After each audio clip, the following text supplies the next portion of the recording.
तो उत्तर प्रदेश में पंचायत चुनाव की मतगणना जारी है, जहां जिला पंचायत सीट पर 3050 सीटों में से खबर लिखे जाने तक 651 सीटों पर रुझान आ चुके हैं, जिनमें बीजेपी 220 सीटों पर बढ़त बनाए हुए है, जबकि समाजवादी पार्टी 186, बीएसपी 56, कांग्रेस 45 और अन्य 144 पर बने हुए हैं। फिलहाल अभी मतगणना जारी है। तो आपको बता दें कि उम्मीद है कि आज दोपहर तक स्थिति साफ हो जाएगी और पूरी मतगणना संपन्न होगी। उत्तर प्रदेश में त्रिस्तरीय पंचायत चुनाव की मतगणना दूसरे दिन भी जारी है। और मेरे साथ जुड़ चुके हैं उत्तर प्रदेश से resident editor doctor Chandrasen Verma. Doctor Chandrasen Verma ji, जिस तरीके से जो पंचायत चुनाव तो हो ही रहे हैं, लेकिन कल से ही इसकी मतगणना जारी है। हो सकता है कि आज इसकी मतगणना संपन्न हो जाए, दोपहर तक इसके परिणाम आ जाए। फिलहाल क्या कुछ अपडेट है आपके पास इस मतगणना को लेकर? देखिए, मतगणना में जो है कि वो लगभग उत्तर प्रदेश में 12 करोड़ के आसपास मतदाता हैं जी, जिसमें अभी इसमें बहुत वक्त भी लग सकता है। देखिए, ग्राम पंचायत के जो प्रधान के चुनाव हैं, चूंकि उनके वोट कम होते हैं और चूंकि बैलेट पेपर पे होता है, तो इसलिए प्रधानों के जो नतीजे हैं वो सामने आ रहे हैं। लेकिन 12 करोड़ मतदाता है, बैलेट पेपर पे इनको करना है, तो इसमें लगभग आप 8 से 10 दिन का समय लग सकता है। जिला पंचायत सदस्य जो होते हैं वो पंचायत अध्यक्ष को चुनते हैं, जिनकी जो जिला पंचायत सदस्य होंगे लगभग 900 के आसपास उनकी संख्या होती है। तो इस प्रक्रिया में समय लग सकता है। लेकिन जो सबसे महत्वपूर्ण बात ये है कि वो जो बीजेपी और समाजवादी पार्टी में बहुत कांटे की टक्कर हो रही है। जो अपने पास आंकड़े हैं, वो बीजेपी में लगभग 220 जिला पंचायत सदस्य के रुझान है और समाजवादी पार्टी 186 पर है। वहीं पर बीएसपी 56 और कांग्रेस 45 पे है। निर्दलीय जो उम्मीदवार है वो लगभग 144 के आसपास है। तो ये देखा जा रहा है कि जिसकी सरकार होती है उसके खिलाफ एक माहौल बनता है। उसमें कोरोना के कारण जिन लोगों को तकलीफें हुई हैं, जो संकट हुए हैं, या लॉकडाउन को भी लेकर के जो संकट हुए हैं, उसका असर साफ साफ देखने को मिल रहा है। जहां पिछले चुनाव में बीजेपी को क्लियर बिल्कुल बहुमत की ओर बढ़ रहे थे पंचायत सदस्य, लेकिन इस बार बहुत कांटे की टक्कर है बीजेपी और समाजवादी पार्टी में। लेकिन सबसे बड़ी बात है, जिस तरीके से बीजेपी एक अच्छी प्रमुख पार्टी रही है उत्तर प्रदेश में, साथ ही साथ अब समाजवादी पार्टी प्रमुखता से सामने आ रही है, क्योंकि अयोध्या में जिला पंचायत सदस्य पर समाजवादी पार्टी 22 सीटों पर आगे चल रही है। बीजेपी फिलहाल अभी पीछे है अयोध्या में। जिस तरीके से एक यही उम्मीद होती है कि अयोध्या में राम मंदिर का निर्माण करवाया जा रहा है और बीजेपी वहां काफी सक्रिय भी रहती है, लेकिन अभी फिलहाल जो आंकड़े उसमें यही कहा जा रहा है, यही सामने आ रहा है कि अभी उसमें जो समाजवादी पार्टी है वो तो आगे है, लेकिन बीजेपी फिलहाल पीछे है। जी बिल्कुल। देखिए ऋचा, अभी जो है ये आंकड़े अभी बहुत पुख्ता इसलिए नहीं कहे जा सकते क्योंकि इलेक्शन इसका अभी समय चल रहा है, इसकी मतगणना चल रही है। और जैसा मैंने आपको बताया कि इतने ज्यादा मतदाता हैं और बैलेट पेपर पे चूंकि इनकी गिनती होती है और 900 लगभग ब्लॉक प्रमुख की जो संख्या होती है वो लगभग 900 के आसपास है।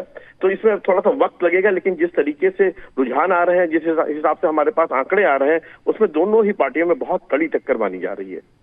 बिल्कुल। और क्या लगता है चंद्रसेन वर्मा जी, जिस तरीके से जो बीजेपी हो या फिर वो एसपी हो, आमने सामने दोनों आ चुके हैं और कहीं ना कहीं बीएसपी है वो पीछे पिछड़ती हुई नजर आई है। हालांकि जिस तरीके से जो मायावती है उनकी तरफ से कहा जा रहा है कि हम जो दलितों के साथ है, हम सभी लोगों के साथ है, चाहे वो किसी भी जाति का क्यों ना हो, लेकिन बीएसपी अभी कहीं ना कहीं पीछे पिछड़ रही है और अभी बीजेपी और सिर्फ एसपी में टक्कर देखने को मिल रही है।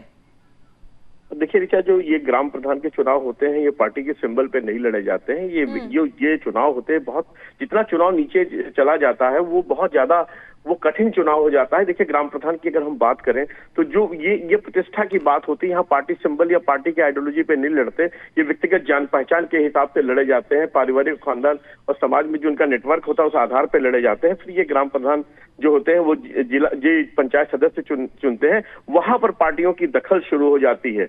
और इसी तरह जो पंचायत सदस्य होते हैं अपने ब्लॉक प्रमुख, लगभग 900 जो ब्लॉक प्रमुख होते हैं उनको चुनते हैं। यहाँ से पार्टी की दखल शुरू हो जाती है। अगर हम ग्राम पंचायत सदस्य की बात करें तो देखिए, वर्तमान सरकार में जो सरकार है तो वहां पर बहुत ज्यादा मायने रखते हैं वहां के सांसद और विधायक के अलावा जो आला अधिकारी हैं, डीएम और कप्तान होता है, वो उनका भी बहुत प्रमुख रोल होता है इस तरह के चुनाव में कि किस तरीके से वो चुनाव पे अपनी जिम्मेदारियां निभाते हैं। और जब ये जिनकी सरकार होती है, क्योंकि पूरा सरकार का ही पूरा अधिकारी होते हैं, तो उस हिसाब से एक निश्चित तौर से एक रुझान देखा जा सकता है कि जो वर्तमान में सरकार है उसके पक्ष में रुझान आते हैं।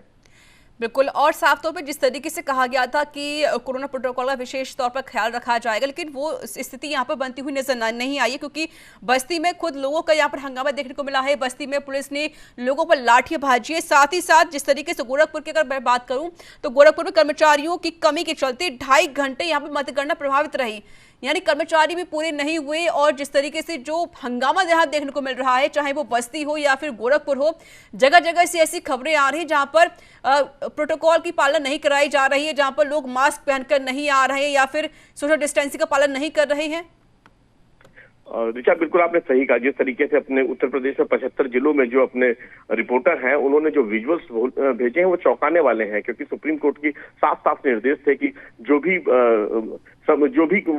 कैंडिडेट होगा सिर्फ एक अपने साथी को लेकर के अंदर जा सकता है। उससे पहले उसकी एंटीजन रिपोर्ट कराई जाएगी, उसका ऑक्सीजन का लेवल चेक किया जाएगा, उसको प्रॉपर सैनिटाइज किया जाएगा और डबल मास्क का प्रयोग करेंगे। लेकिन जिस समय मतगणना शुरू हुई तो वहां पर जो समर्थक कार्यकर्ता हैं, जो बाहर उन्होंने जो भीड़ लगाई है, जिस तरीके से भीड़ लगी है, जिस तरीके से मास्क भी लगाते हैं तो उनकी नाक खुली रहती है। इस तरीके से वो मास्क लगाने का कोई फायदा नहीं होता। और सुप्रीम कोर्ट ने स्पष्ट तौर से ये भी कहा था कि पूरा कोविड का प्रोटोकॉल का पालन होगा, लेकिन जो इंतजाम किए गए थे वो काफी नहीं थे। कि जिस तरीके से भीड़ उमड़ी, जिस तरीके से लोगों ने प्रोटोकॉल का उल्लंघन किया, इसके नतीजे गंभीर होंगे, क्योंकि कोरोना का जो संक्रमण है वो भी खत्म नहीं हुआ। कम जरूर उसके आंकड़े हो रहे हैं, लेकिन जिस तरीके से भीड़ जमा हो रही है ये सबसे बड़ा कारण बन सकती है। लोगों में संक्रमण फैलने का, उनकी मौत का कारण भी ये भीड़ बन सकती है।